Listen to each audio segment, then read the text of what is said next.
Hello, my little friends. Welcome again. Nice to see you. Now you will listen to the Lady of the Lake. Arthur and Merlin rode on side by side through the forest.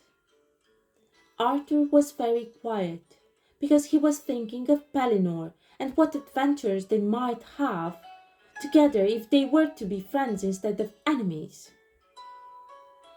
Then Arthur said suddenly, I need a new sword. The last one was broken in two in that fight.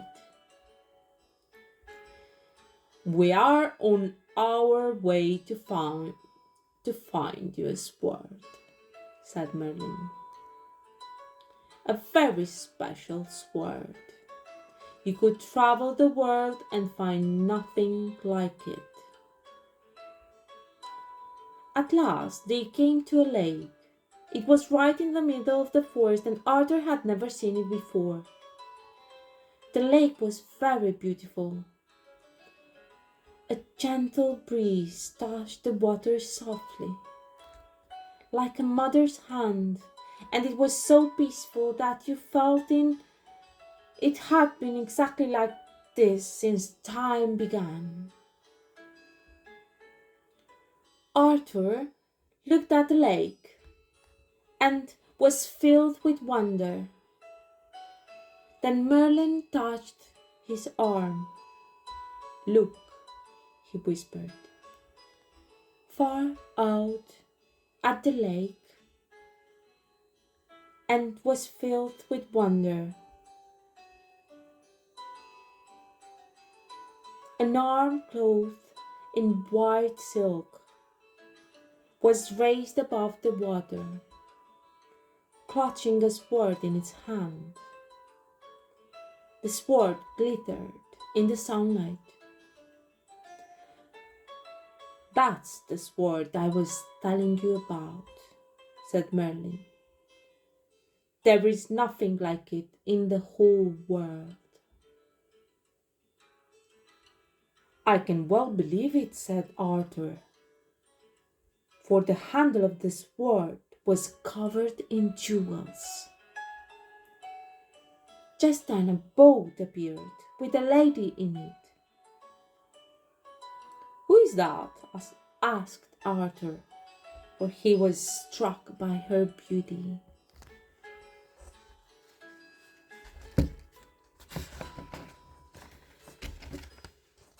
That's the Lady of the Lake, said Merlin. She lives inside the rock in the lake. How can anyone live inside the rock? Asked Arthur. There wouldn't be room.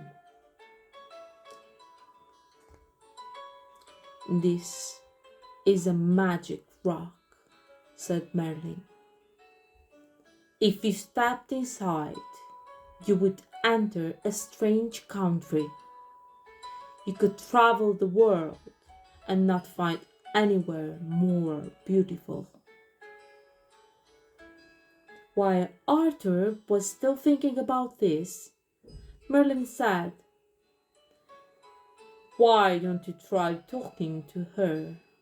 You may find she'll give you that sword you can see in the hand reaching above the water.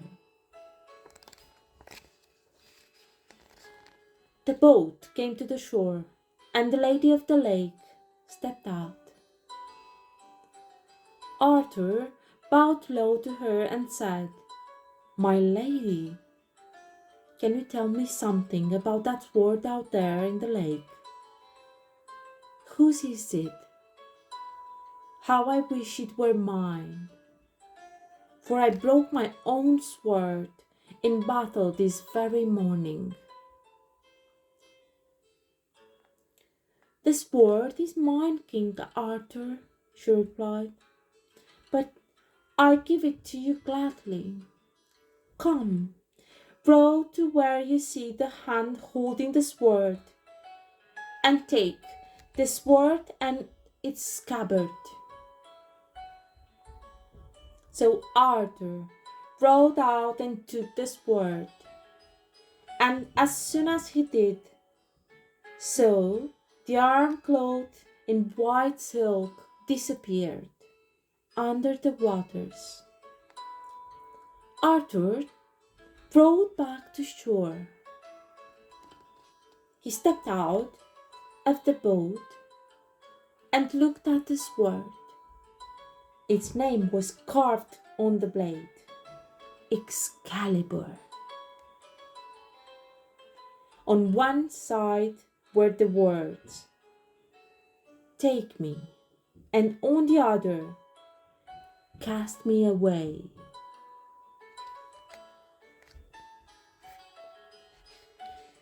"Which do you like better?" asked Merlin. "The sword itself, or the scabbard it goes in when no one is using it?" "The sword, of course," said Arthur. "How can there be any doubt?" Merlin smiled. "I thought you'd say that," he said.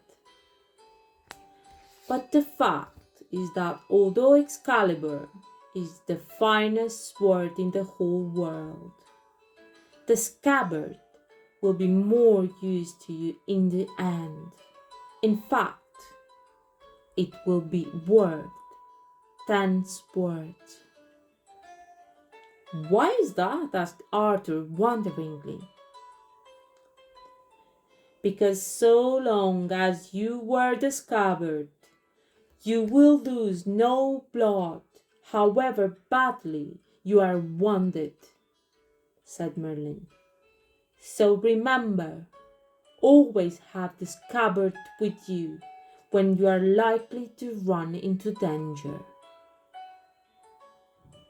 As they rode back through the forest, Arthur thought about all that had happened that day, and that night as he slept.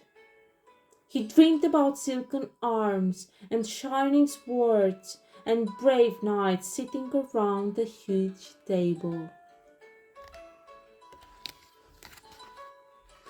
That was the story. Now, my little friends, if you want to listen to the next part, the Crown at Caerleon story, go on and look for it on my channel. See you.